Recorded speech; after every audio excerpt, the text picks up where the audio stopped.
우리가 지난주까지 이제 2주간의 특별 새벽 기도회, 대림절 특별 새벽 기도를 하나님께 드렸습니다. 2주 동안 우리는 히브리서의 말씀을 들고 또 특별히 히브리서는 고난 가운데 있는 성도들에게 주시는 위로의 말씀입니다. 고난 속에서도 새 언약의 중보자이신 예수 그리스도를 바라보자 하는 그런 주제의 말씀으로 이 주간 많은 은혜를 받았고요. 또 오늘은 이제 마지막 시간입니다. 오늘 주일 예배긴 하지만 마지막 13장 남아 있어서 오늘도 꼭 남아 있어서만 드리는 건 아니에요. 귀한 말씀이기 때문에 오늘 말씀을 통해서도 또 이 은혜를 받는 귀한 시간들이 되기를 간절히 소망합니다.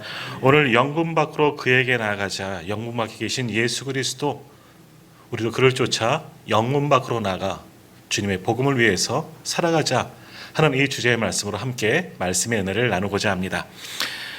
구약시대, 우리가 잘 아시는 것처럼 구약시대에는 우리의 죄를 속하기 위해서 짐승의 제물로 드림으로 우리가 속함을 받게 됩니다. 특별히 대속죄일이라는 것이 있습니다. 1년에 한 번 큰 대속죄일 예배를 드리면서 제사를 드리면서 우리의 죄를 속함을 받는데, 이때 어린 양을 희생 제물로 드리면서 내 죄를 씻는 그런 예식을 갖게 됩니다. 그때 그 제물을 드리는 방법은 크게 이제 두 가지가 있는데요. 하나는 추방하는 법입니다. 추방법. 그러니까 밖으로 보내지는 겁니다. 인간의 모든 불의와 더러운 죄를 어린 양 한 마리를 가져다가, 흠없고 순결한 어린 양을 가져다가 거기에 전가시키는 겁니다. 이 어린 양의 머리와 등에 안수하면서 우리의 모든 죄를 이 양에게 짊어지게 하고는, 그런 의식으로 기도하고 기원을 하고는 광야로, 그 험한 광야로 이 양을 쫓아내는 겁니다. 그러니까 이 어린 양이 우리 모두의 죄를 지고 고난의 길로 나아간다, 우리의 죄를 다 가지고 혼자 고난을 지고 광야로 나아간다 하는 그런 의미가 담겨져 있는 겁니다. 그래서 어린 양을 광야로 보내는, 그래서 우리의 죄를 멀리 떠나보내는 그런 추방법이 있습니다. 그래서 세례 요한이 예수님이 오셨을 때 뭐라고 말씀하십니까? 세상 죄를 지고 가는 하나님의 어린 양을 보라 라고 말씀하셨습니다. 바로 여기에 의미가 있는 겁니다. 어린 양에게, 흠없는 어린 양에게 우리의 모든 죄를 전가시키고 광야로 쫓아내게 하신 것처럼, 모든 죄를 이 양이 짊어지고 가는 것처럼 우리 예수님도 우리의 모든 죄를 혼자 짊어지기 위해서 이 땅에 오신 하나님의 어린 양이다. 이것이 그 말씀 속에 의미가 있는 겁니다. 자, 두 번째로 우리의 죄를 속하기 위해서 대속죄일에 드려지는 제사에는 희생 제사가 있죠. 그래서 어린 양, 또 한 마리의 어린 양을 또 잡아서 그 피는 제단에 뿌립니다. 제단에 뿌려서 다 태우죠. 그리고 가죽이나 내장과 같은 것은, 그리고 그 양의 시체는 성문 밖으로 가지고 나가서 거기서 다 태웁니다. 여기서 말하는 성문 밖, 영문 밖, 우리로 말하면 사대문 밖, 이런 것을 이야기하는 겁니다. 어찌 보면 예수님께서 달리신 그 골고다 언덕도 성문 밖에 있는 거죠. 사실 예전에 그 골고다 언덕이 쓰레기 처리장이었다고 합니다. 우리로 말 서울에 있는 난지도와 같은 곳이 바로 그런 곳입니다. 그곳에, 왜냐하면 이 안에는, 성문 안에는 거룩하여지기 때문에 더러운 것들은, 추한 것들은, 죄악된 것들은 성문 밖에서 버려지는 그런 전례에 따라 예수님도 성문 밖에 나가서 그렇게 십자가에 못 박히신 거죠. 그래서 이 어린 양, 우리를 위해서 또 죄를 가지고 이 어린 양이 죽는 겁니다. 내가 죽어야 하는데 이 어린 양을 죽여서 그 피는 생명이기 때문에 제단에 들여 다 태우고, 나머지 더러운 것들, 가죽이나 내장 같은 것은 성문 밖, 영문 밖으로 나가서 정한 곳에 그것을 다 태워버리는 그런 제사법이 있습니다. 이 두 가지, 그렇게 하나는 어린 양을 광야로 쫓아내고 하나는 우리의 죄를 가지고 다 태움으로써 우리가 다 모든 죄를 씻김을 받았다 하는 것이 대속죄일 드려지는 제사법입니다. 오늘 히브리서는요, 이러한 제사법을 알고 있는 유대인들에게, 그들에게 예수님의 사건, 그 십자가의 사건을 맞추어 해석하면서 너희를 위해서, 우리를 위해서 예수 그리스도가 이처럼 우리의 죄를 짊어지고 광야로 몰린 어린 양처럼 그렇게 우리의 모든 죄를 짊어지고 가신 분이 우리 주님이시다. 어린 양을 죽여서 그 피를 제단에 뿌리고 그 모든 것을 영문 밖, 성문 밖에 내보내서 다 태워버린 것처럼 우리 주님께서는 우리를 위해서 영문 밖으로 나가서 저 골고다 언덕에서 죽으신 분이 우리의 죄를 씻기 위해서 죽으신 분이 바로 예수 그리스도이시다. 그분을 바라봐야 한다. 오늘 성경에서 이렇게 우리에게 말씀하고 있는 겁니다. 그럼 오늘 성경은 뭐라고 말씀합니까? 예수는 성문 바깥에 계시니, 영문 바깥에 계시니, 우리도 예수가 당한 수치, 그 십자가의 모든 것을 우리도 함께 지자는 거예요. 그리고 우리도 성문 밖으로, 영문 밖으로 나가 주님이 못 박히신 것처럼, 태워주신 것처럼 우리도 성문 밖으로, 영문 밖으로 나아가자. 오늘 성경은 우리에게 지금 말씀하고 있는 겁니다. 자, 이스라엘 백성들의 모든 삶의 중심은 성전입니다. 예루살렘 성전 중심으로 이스라엘 백성들은 지금도 그들은 그렇게 살아가는 거죠. 그들에게 마지막 소망은 뭐겠습니까? 빼앗겨 버린 예루살렘 성전의 일부분, 이슬람 교도들에게 빼앗겼습니다. 그것을 되찾아오는 것이 그들의 지금 가장 큰 소망입니다. 지금도 이스라엘 백성들은 성전 중심으로 그렇게 살아가고 있습니다. 자, 이 성전 가장 깊은 곳에는 지성소가 있죠. 그것은 성전을 짓기 이전 성막 시대에도 마찬가지입니다. 성막이든 성전이든 가장 안쪽에는 하나님의 법궤가 모여졌다 있는, 하나님이 임재하셨다 상징하는 지성소가 있고, 그 지성소를 중심으로 4개의 문이 있습니다. 그것을 영문이라 표현합니다.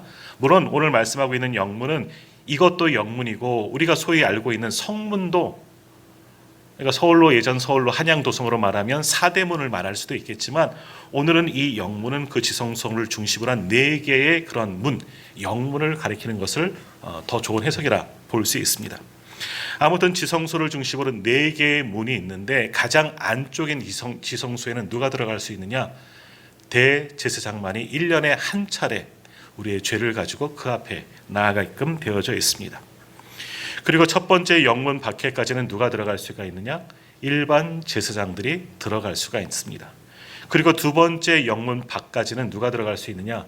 이스라엘 백성들 남자들만, 유대인 남자들만 그 두 번째 영문 밖까지만 들어갈 수 있죠. 그리고 세 번째 영문 바깥에는 나머지 사람들이 이제 들어갈 수가 있는 겁니다. 그럼 4개의 문이라고 했으니까 마지막 4번째 바깥 문에는, 거기는 이제 세상입니다. 다시 말하면 구별된 이스라엘 백성들 외에는 영문 안으로 들어올 수가 없었다. 그들의 종교입니다. 지성소를 중심으로 4개의 영문이 있고, 그 안에는 자기들만 구원이 있다고 그렇게 믿었다는 겁니다. 그리고 마지막 영문, 가장 바깥쪽 영문, 그 성문에는 공고가 붙어 있습니다. 뭐라고 붙어 있느냐? 이 속으로 들어가는 이방인과 죄인은 사형에 처한다. 예루살렘 성전에는 아무나 들어갈 수 있는 것이 아니에요. 이방인도 들어가서는 안 되고요. 죄인은 그 안으로 들어갈 수 없게끔 완전히 구별 장소로 그러한 영문들을 만들어 놓았다라는 겁니다. 자, 혈통적으로 보면 예수님은 어떻습니까? 이스라엘 백성입니다. 유대인 출신의 남성입니다. 그러기에 그들의 법대로 하면 두 번째 영문까지는, 그 앞까지는 혈통적으로 따지면 갈 수가 있습니다. 근데 예수님은 어디로 가셨습니까? 오늘 성경도 말씀하고 있지만 예수님은 영문 안으로 들어가신 것이 아니라 어디로? 영문 바깥으로 나가셨습니다. 왜 예수님께서 영문 밖으로 나가셨습니까? 예수님은 스스로 자신의 지위, 사실 예수님은 가장 안쪽에 계셔야 할 분이죠. 그러나 스스로 영문 밖으로 나가셨습니다. 왜?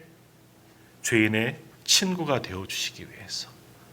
유대인만이 아닌, 이스라엘 백성들이 아닌 모든 인류를 구원하시기 위해서 친히 영문 밖으로 나가셨다라는 겁니다. 그런데 이러한 예수님의 모습은 당시 종교 권위자들, 유대 종교인들, 또 종교 지도자들, 대제사장들, 그들에게는 아주 그들의 생각과 율법에 반하는 그런 모습이었습니다. 그러니 그런 예수님의 모습을 그들은 좋게 여기지 않은 겁니다. 그러나 예수님께서는 어찌 보면 그 당시에 사람들이 이해하고 완전히 반대하는 신앙개혁 운동을 그때 스스로 몸소 펼치셨던 겁니다. 영문 안으로, 하나님 앞으로 좀 더 가는 것이 아니라 영문 밖으로, 세상으로, 이방인에게, 죄인에게 나가신 분이 우리 예수님이셨다라는 겁니다. 그럼 왜 예수님께서 영문 안으로 가지 않고 영문 바깥으로 나가셨느냐? 왜 그러셨을까요? 사랑하기 때문에. 하나님의 사랑을 가지고 이 땅에 오신 분, 그 사랑으로 죄 많은 모든 사람들을 사랑하시기 때문에 그들의 친구가 되어주고 그들을 위로하고 그들을 구원하시기 위해서 영문 안쪽으로 들어가시는 것이 아니라 영문 밖으로 나가셔서 그들의 친구가 되어주셨습니다. 권력이 있고 존귀함이 있는 영문 안쪽보다는 오히려 예수는 그 자리가 맞으시겠지만 그 모든 것을 다 버리시고 영문 바깥으로 나가셔서 죄인들을 위로하시고 그들의 친구가 되어주셨고 모든 열방, 모든 이방인들을 품모주셨습니다. 그들을 사랑하셔서 그들을 구원하시기 위해서 친히 영문 밖으로 나가신 분이 우리 주님이십니다. 자, 오늘날 교회는 예루살렘 성전과 같은 곳이 되어서는 안 됩니다. 물론 성경에 보면 새 예루살렘 성전을 이야기하지만 그것은 상징적인 하나님의 나라를 이야기하는 것이지요.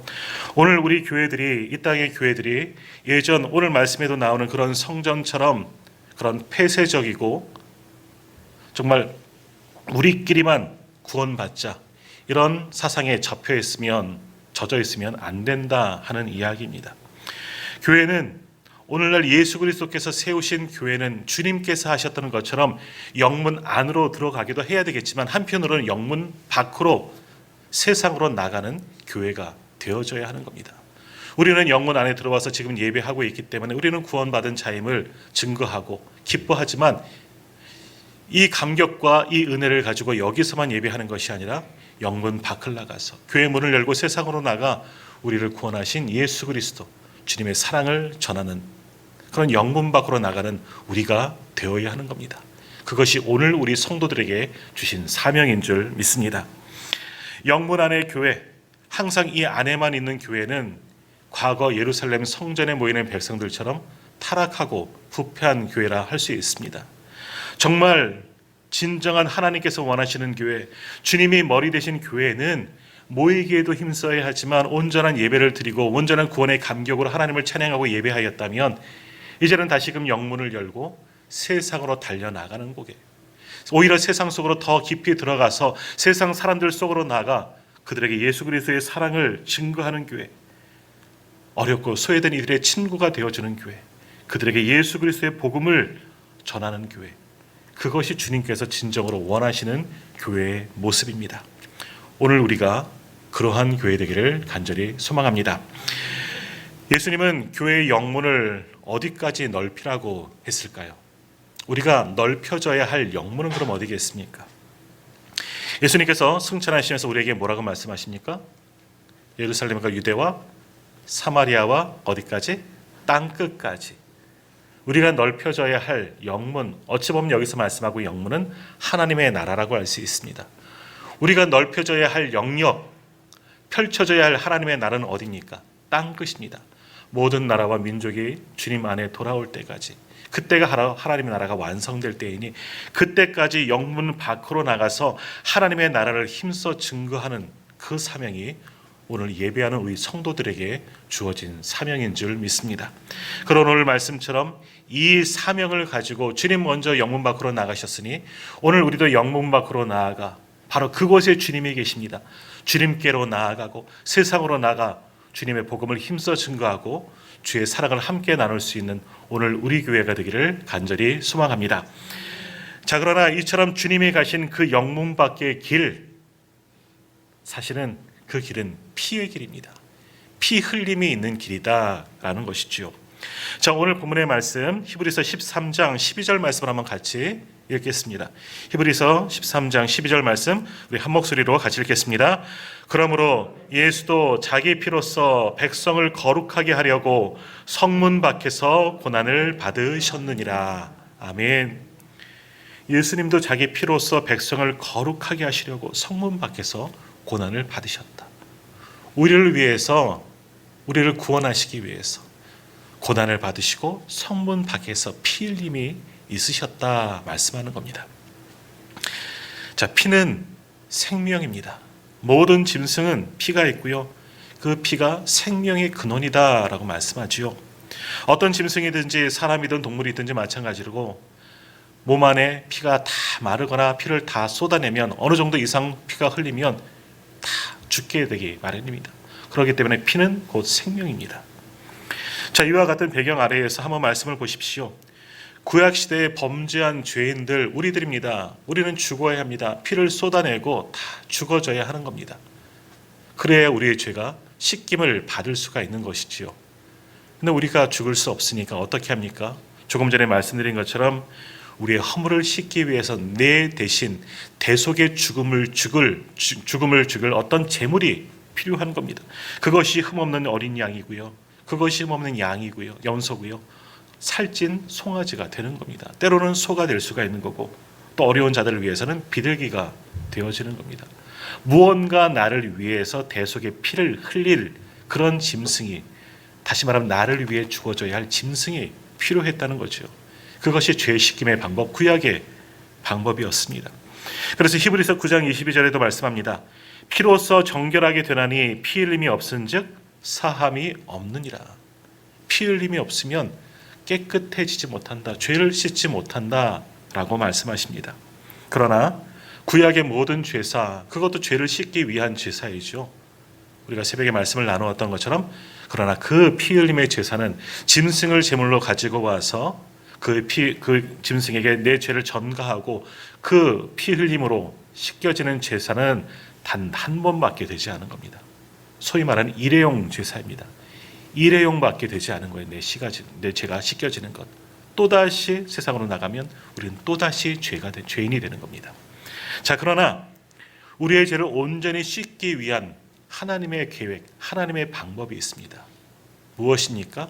바로 예수 그리스도이십니다.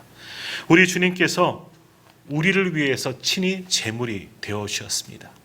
하나님의 아들 되신 예수님께서 우리를 살리고자, 우리의 모든 죄를 씻겨 주시고자 당신께서 제물이 되셔서 피를 흘리셨습니다.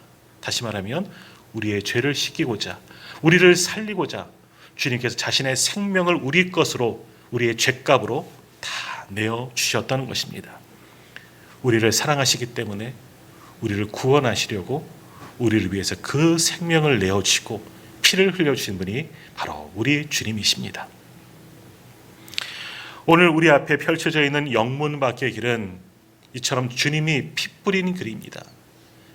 우리를 살리고자 자신을 내어주시고 죽어가는 그 어린 양처럼 피를 흘려 가신 그 길, 그것이 바로 우리가 가야 할 영문 밖의 길, 십자가의 길인 줄 믿습니다. 이제 우리가 영문 밖으로 나아간다는 것은 뭡니까? 바로 그 피 흘림이 있는 그 길로 이제는 우리가 따라가겠다는 겁니다. 주님께서 먼저 간 그 길, 오늘 우리도 주님께서 피 흘린 그 길을 쫓아가는 것이 영문 밖으로 나아가는 겁니다. 바로 십자가로 나아가는 것이죠. 주님도 우리를 위해서 피 흘렸듯이 우리도 그 길을 걸어가면서 또 다른 피 흘림이 필요합니다. 땀과 눈물도 필요하죠. 왜? 우리가 구원받은 것 감격을 가지고 나아가지만 여전히 구원받지 못한 자들이 있기 때문에 그들을 위해서 눈물과 또는 땀과 핏뿌림을 통하여서 저들을 구원하며 가는 길이 바로 주님이 가신 영문 밖의 길, 바로 피 흘림이 있는 길이다. 그 길을 온전히 나아갈 수 있기를 간절히 소망합니다. 자, 서두에 말씀드렸지만 레위기 16장에 보면 이 속죄양, 대속죄를 드리는 속죄양에 대한 제사법이 자세히 나오고 있습니다.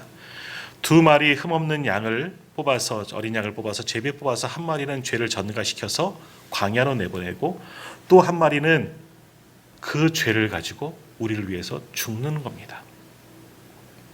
그래야지 우리의 모든 죄가 그날 다 씻김을 받는다, 그렇게 생각하고 있습니다.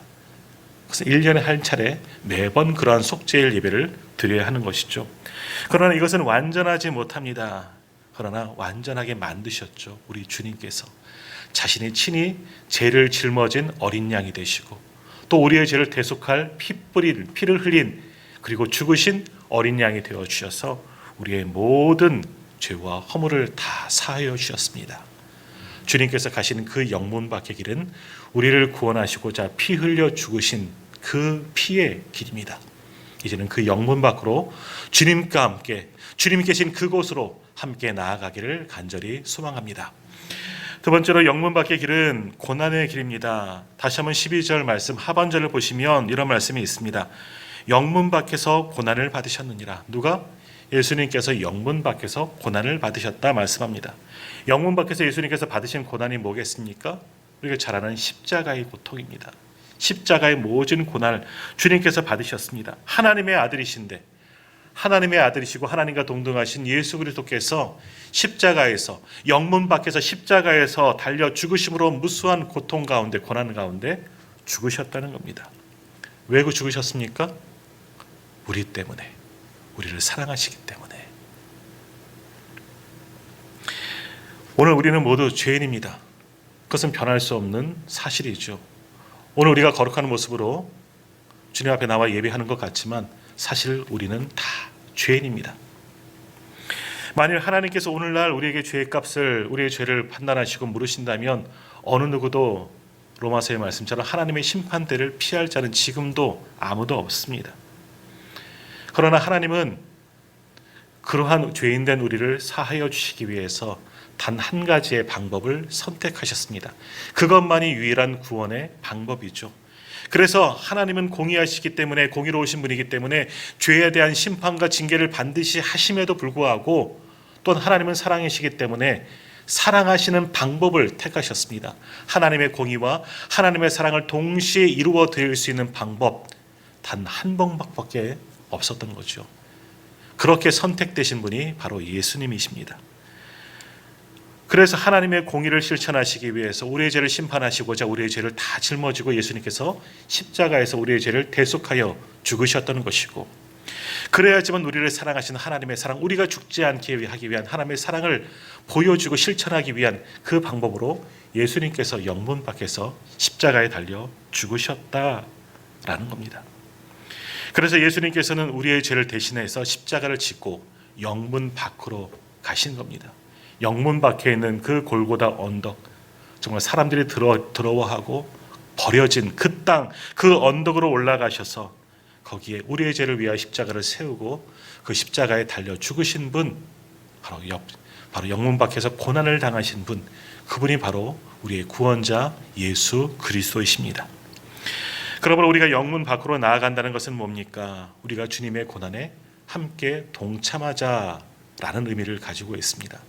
주님이 우리를 위해서 십자가의 모든 고난을 받으셨다는 것처럼 우리 영문 밖으로 나가서 주님이 받으셨던 그 모욕, 주님이 받으셨던 그 고난과 치욕들, 부끄러움들 개의치 아니하고, 주님께서 받으셨던 것처럼 그렇게 영문 밖으로 나가 세상 속으로 나가 그 고난에 동참하고, 그러나 그것을 통해서 주님의 사랑과 하나님의 크신 은혜를 증거하는 삶을 우리가 살아야 한다라는 겁니다. 그러므로 오늘 우리에게 주어진 십자가, 고난의 십자가입니다. 그 십자가를 지고 우리도 주님처럼 영문 밖으로 나가는 성도님들 다 되시기를 소망합니다. 그 길 쉽겠습니까? 어렵습니다. 그렇기 때문에 고난의 길이라 말씀드리는 겁니다. 그러나 내게 주어진 이 십자가를 지고 주님처럼 그 고난의 길을 함께 나아갈 수 있는 저와 우리 모든 성도님들 다 되시기를 소망합니다. 오늘도 나에게 주어진 그 십자가를 지고 영문 밖으로 나가 주님이 가신 그 길을 함께 나아가시기를 간절히 소망합니다. 자, 마지막으로 그래서 영문 밖의 길은 이제 구원받은 우리 성도들이 가야 할 길입니다. 어느 누구도 가지 않겠다 말할 수가 없는 겁니다. 우리는 그 길로만 가야 하는 것이죠. 왜 그렇습니까? 구원을 받았기 때문에, 은혜를 입었기 때문에. 그 은혜를 갚는 것은 주님께서 우리에게 맡기신 것처럼 내 십자가를 지고 영문 밖으로 나가 주님의 뒤를 따르는 삶입니다. 자, 오늘 보면 13절 말씀 다시 한번 같이 읽도록 하겠습니다. 히브리서 13장 13절 말씀입니다. 그런즉 우리도 그의 치욕을 짊어지고 영문 밖으로 그에게 나아가자. 아멘. 세상에 수많은 길이 있어서 우리를 오라 하지만 그 길 끝에는 생명이 없습니다. 구원이 없습니다. 그러나 영문 밖, 그 핏부림이 있는 길, 그 고난의 십자가의 길, 그 끝에는 우리 주님이 먼저 가셔서 기다리고 계신 줄 믿습니다. 그러므로 구원받은 우리는 이제 나의 십자가를 지고 먼저 가신 주님을 바라보면서 영문 밖으로 함께 나아가시기를 바랍니다. 그 길을 걸을 때 얼마나 힘들겠습니까? 얼마나 아픔이 있겠습니까? 얼마나 고난이 있겠습니까? 내게 주어진, 내가 지금 지고 있는 십자가 얼마나 고통스럽고 얼마나 무겁겠습니까? 그러나 모든 고난 속에서 주님을 바라보십시오.